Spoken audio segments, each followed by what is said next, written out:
different parts of the country, different challenges, but security, it's a general thing that everybody, even the president says, look, this must be stamped out, it must be sorted. And hence that meeting in the southeast where the governor of Imo State met with leaders in the southeast in Abuja, and then they plan to take the next steps or at least some items to the president to see how they can address that. And the question of the sit-at-home, you also have been vocal about all of these things. So, and you made an announcement. You're putting in place vigilante groups for your constituency to ensure that people go out and work. So tell us about this, because people wonder, first, if you're going on with vigilante, it suggests that security presence is inadequate and certain things have got to be done to complement or augment whatever is going on. So how are you approaching this? Well, I digress from that point. Okay. Our state has been doing a lot for security. The governor has been doing quite a lot for security in my state, but it's not enough. And you can never have enough of security, even America. You know, today, you still have random shootings in schools in America and all part of the world. So you never have enough of security anywhere in the world. You can only add to what is in place. So for me, in Anambra State, I think my coming on board is, you know, to add to what the governor or the government of Anambra State is doing, and then we are working in partnership with the governor, you know, him being the chief security officer, and I being the senator representing my little constituency. I felt that there's some missing link. He has the state apparatus, the security, you know, net in the southeast, you know, and then subsequently go to Lagos, you know, talk to our people, because it takes a lot of resources. And then it's going to be everybody's business, because everyone is now concerned about the situation, which is really not good. So what does the region want to be done about Nnamdi Kanu and Simon Ekpa? Well, let me talk about Nnamdi Kanu.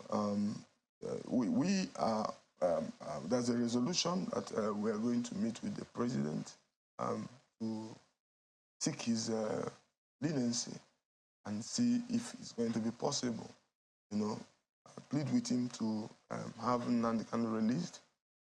We've taken that position. For also some of us in the Senate, we have our caucus. We have also taken that position. You know, and then these are things we need to do. Then we also need to look at the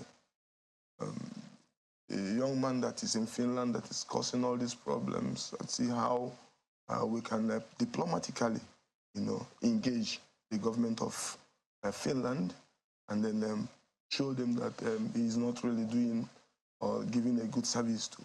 So, even though we don't know if he's nationality of taking the nationality of Finland. So he continues to, if a Finnish national is causing mayhem in our region, for us, those of us in government, has what it takes to go to talk to them and tell them no, they should warn their citizens. Is there a connection between releasing Nnamdi Kanu and ensuring that all goes well in the southeast? Because has his views changed from what people know or he's been saying? Nnamdi Kanu is not in support of sit at home. He has said it publicly in one of his appearance in court. But why do they still sit at home? Someone is cashing in on Nnamdi Kanu's... So what is it that he can do if he's released? Nnamdi Kanu has a lot of followers, has a lot of believers. I believe these are things that we can put on the table of this, discussion once we're able to have Mr. President nod to see, to look into Southeast issues. You know, it's really going to help a lot of help our people, help the region, help the country. You know, it's one case that really needs to be tackled by the federal government.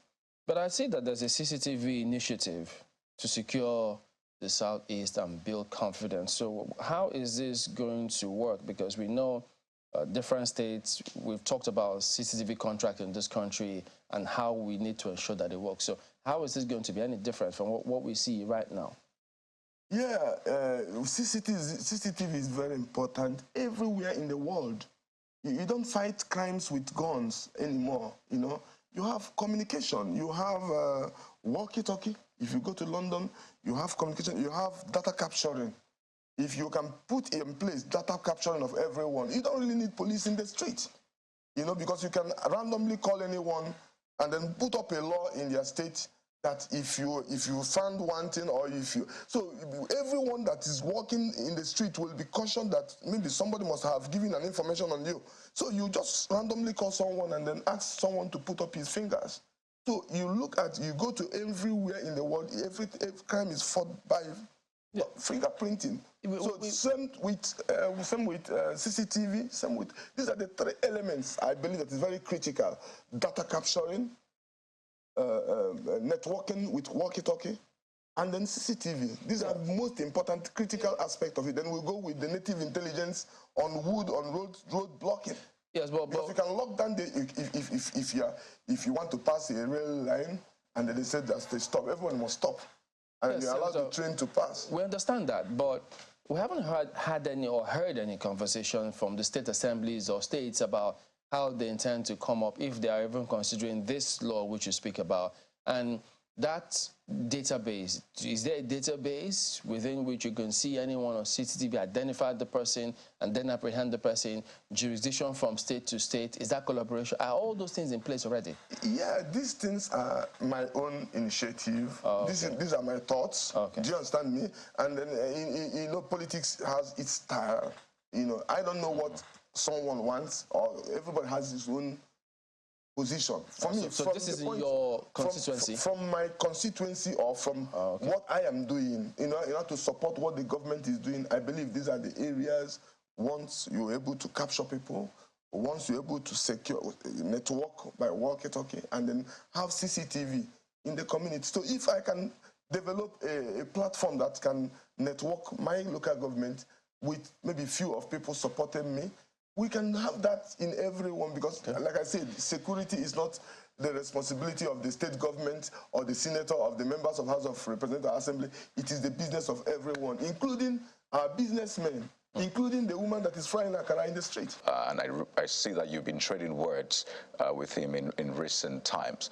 So he's championing the sit at home, which a lot of people disagree with. And it would seem that Nnamdi Kanu still has is still championing the call for some sort of self-determination of the Southeast, you know, the secession call. So are you going to say, okay, well, sit at home should end, but the calls for self-determination, some sort of referendum, secession, should still be on? How are you navigating that? Is it one and the same, such to say, okay, sit at home ends, so ends the calls for secession, self-determination, or you end one, continue with the other? No, the agitation is something that is very different from what we are talking about today. We are talking about sit at home, which is really deteriorating the economy of Southeast region. The agitation is a political issue about the inequality, you know, the way an Igbo man is seen in Nigeria, you know, the way we are not having our way in things where we're supposed to have our way nationally.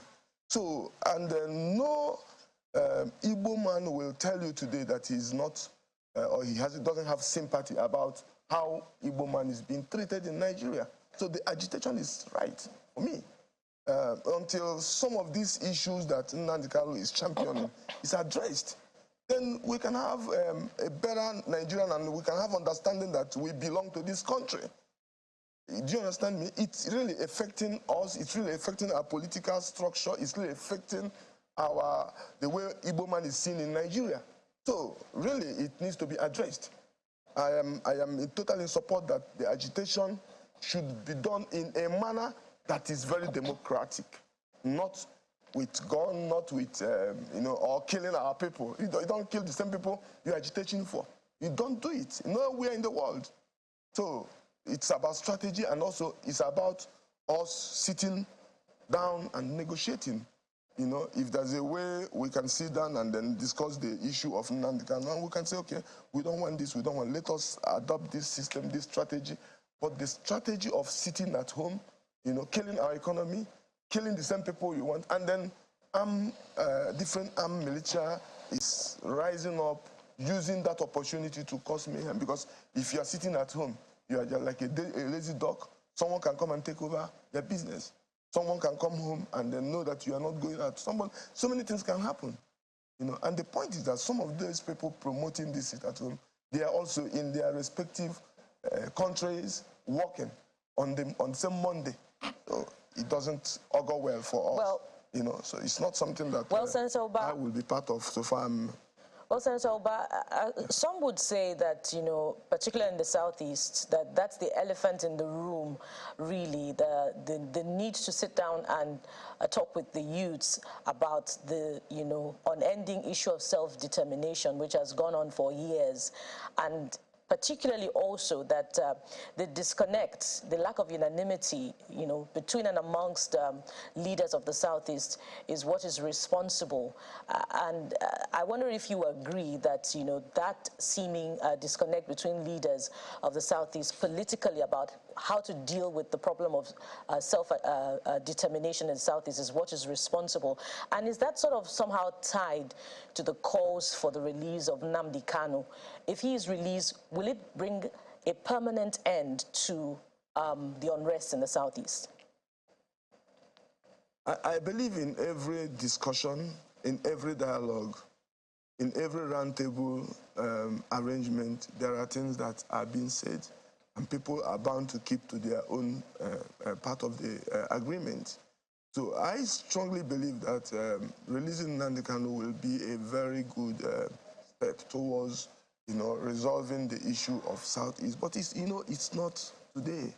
After the war, we were given £20, you know, and that is something that every woman and in every generation, both yet unborn, will always want to look upon. This is the way my father was treated. My father had this kind of investment, and then he was given £20 and said, go, you can go. So these are things that, you know, one needs to look at. It's not something that started today. You know, so we need to go back and see, no, this region has really, you know, we need to change our strategy towards, you know, the political structure on how we can, for me, I have Nigeria as my country, and Nigeria will remain my country. You know, so what I'm trying to say is that we must, within the political structure also, work hard. God has given us very good, you know, sense of humor on how we succeed in our life, self-determination. So we need to work hard. We don't even really need so much, you know, to get our region developed, and then something will come up. So if we are going to sit in a table and then take a real position, we are lacking that leadership structure that can take our people to our Eldorado. For me, I strongly believe, and as an Igbo man, that we have what it takes to beat and to be better than even Dubai.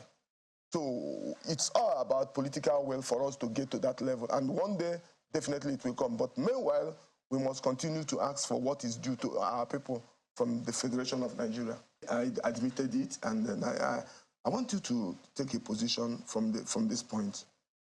The Igbo businessmen today controls close to 70% of Nigerian commodity franchises. I hope you know, you're aware of that. I think we need to look into that as a cash cow for political stability in our region. Do you understand me? So you need to see how you can combine these two forces together. You not just continue to look as if we don't have any way, or we can develop our place. We don't want to look like lazy people. We want everyone to know that, yes, one day the Igbo man will also rise again, and the Igbo state will rise again. And it's just about political will. But meanwhile, let us address issues that needs to be addressed. Nnamdi Kanu is an issue. You know, the way Igbo man is treated in Nigeria is an issue.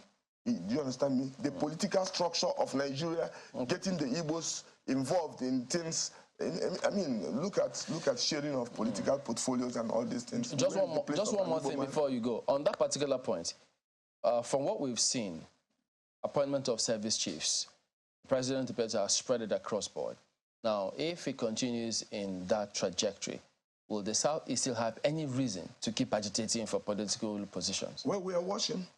We are watching. It's not yet We cannot say, we say, oh, yes, from what Mr. President has done so far, so good, we can see a change in what used to be before, but we cannot yet conclude. We will see more.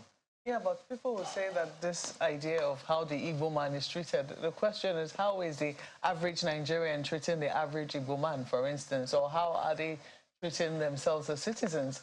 If indeed people feel differently about Igbo people, isn't the fact that the Igbo man is economically empowered because other Nigerians are also patronizing Igbo people? Let me tell you, if you are looking for milk today, you don't need to know who brings that milk. You just want to go and buy the milk. So you won't say, oh, it's about the patronage you are giving. It's because God has given me the talent to get milk, for you to buy milk, okay?